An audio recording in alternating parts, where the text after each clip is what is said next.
नमस्कार दोस्तों। मैं दीप्ति पांडे अपने यूट्यूब चैनल गोरे सपने पर आप सबका स्वागत करती हूँ। और आज जो मैं आपके साथ बातें करने जा रही हूँ वो भी बच्चों पर ही आधारित है, बच्चों की फरमाइशों पर।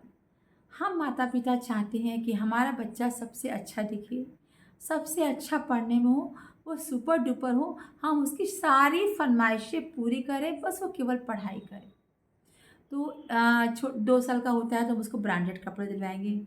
3 साल का होगा, 4 साल का होगा तो भी हम जो उसकी जिस पे वो उंगली रख देगा हम कोशिश करेंगे हमारे बच्चे को मिल जाए।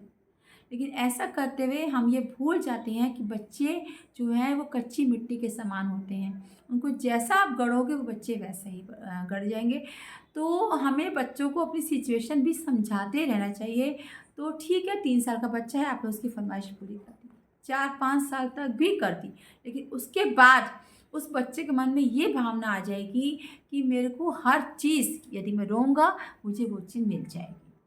और यहीं पे माता-पिता चूक कर जाते हैं। अगर बच्चा किसी चीज़ की, ऐसी चीज़ के लिए ज़िद कर रहा है जो उसको हमें नहीं देनी चाहिए, उसके लिए नुकसानदायक है, तो हमको वो चीज़ नहीं देनी।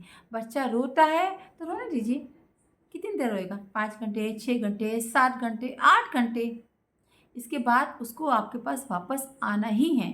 लेकिन आप उसके रोने के डर से, उसके हंगामे के डर से, उसकी वो फ़रमाइश को आप पूरा कर देते हैं। तो बच्चा जान जाता है कि मैं रोऊँगा तो मुझे ये चीज़ मिलेगी। अब यही बच्चा जब बड़ा होता है, आपने उसे ब्रांडेड की आदत तो डाल दी और बच्चा 7-8 साल का हुआ, तो हमारी सैलरी है जो लिमिट में है, लेकिन उस बच्चे का लेवल बढ़ता जा रहा है क्योंकि बचपन से हमने उसको ब्रांडेड चीज़ों की आदत डाली है। फिर जब बच्चा वो 8-9th में आता है, आपसे फ़ोन की माँग करता है, आप उसको कहते हैं बेटा फ़ोन अभी क्या करोगे, आप ऐसे ही पढ़ लो अपने आप से, हम आपको सिंपल फ़ोन दिलवा देंगे। 8 के बाद 10th के बाद हम आपको फ़ोन दिलवा देंगे। फिर वो बच्चा मान गया।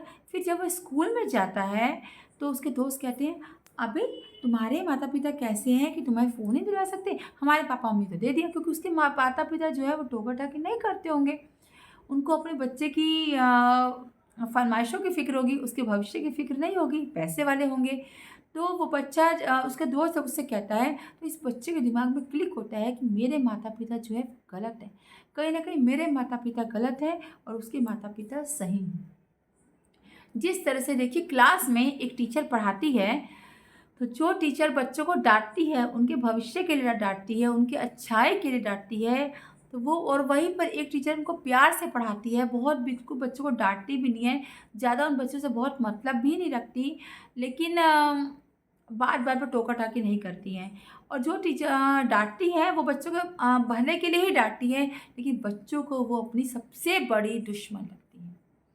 उनको लगता है कि ये मैडम कितने प्यार से पढ़ा रही हैं और ये मुझे केवल डाँट, जबकि उसको ये डाँटती हैं, उसको ये नहीं समझ में आ रहा कि वो मैडम जो हैं, वो मेरे भले के लिए ही डाँट रही है, मुझे मोबाइल ले जाने के लिए डाँट रही है, मुझे पढ़ने के लिए डाँट रही है, क्योंकि बच्चों का मन जो होता है बहुत कोमल होता है।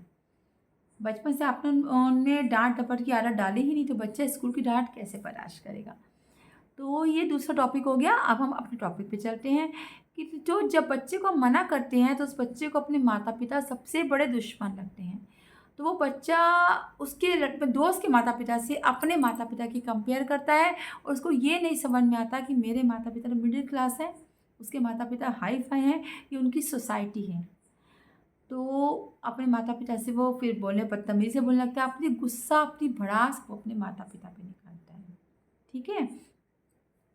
तो बच्चा यदि ज़िद करता है तो उसको प्यार से समझाइए कि बेटा तुम पढ़ो, अगर तुम अच्छे नंबर लाओगे हम तुम्हें निश्चित ही फ़ोन दिलवा देंगे, लेकिन अभी आपको ये फ़ोन नुकसान करता है। सही में ये फ़ोन जो है, मोबाइल हो गया, इंटरनेट हो गया, इसने बच्चों को बहुत, उनकी सोसाइटी को एक बच्चों में बिगाड़ दिया है और उन बच्चों में एक चिड़चिड़ापन पैदा कर दिया है। वो 24 घंटे मोबाइल में डूबे रहते हैं, कोई माता-पिता उनसे बोलता है, कोई काम के लिए बोलता है, उनका दिमाग 24 घंटे उस पर है, इसलिए उन बच्चों में चिड़चिड़ाहट आती है।